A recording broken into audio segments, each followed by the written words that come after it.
Le nom de Dieu soit béni. Nous avons comme texte de ce jour le livre de Matthieu, le chapitre 4, à partir des versets 5 au verset 7.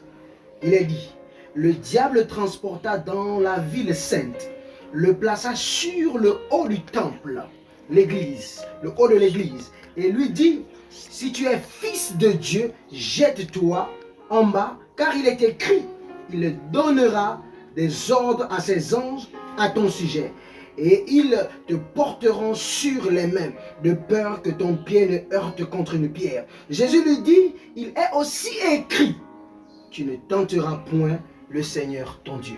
Shalom, bonjour, alléluia, que ce peuple soit béni.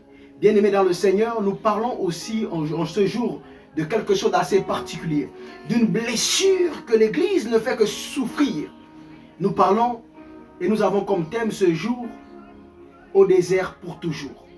Au désert pour toujours, car nous avons constaté que des hommes ont accepté que la parole que le diable a déclarée dans leur vie soit l'action de leur vie.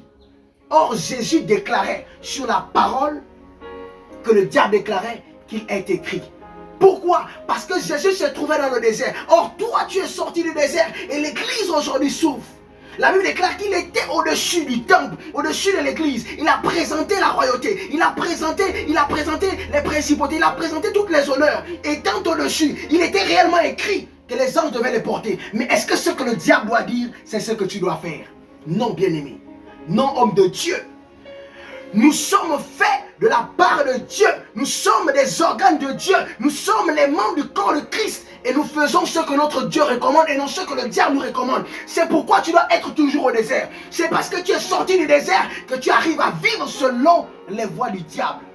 Mais Dieu te dit maintenant, toujours au désert, c'est demeurer dans ce qu'il est écrit, contre ce qu'il te dit. Qu'est-ce qu'il t'a dit? Mais qu'est-ce qui est écrit? Je t'invite maintenant à être toujours dans le désert. À être toujours dans le désert pour l'église. De penser à ce que cette église doit apporter.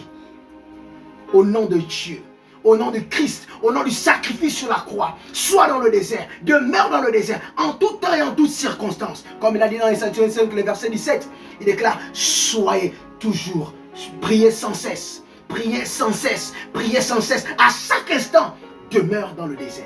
Et la gloire de Dieu va, n'est-ce pas, te saisir. La gloire de Dieu va, n'est-ce pas, faire en sorte que tu sois un témoin, un chandelier flamboyant, un chandelier, n'est-ce pas, qui laisse ses lampes toujours allumées. Elles ne seront jamais éteintes.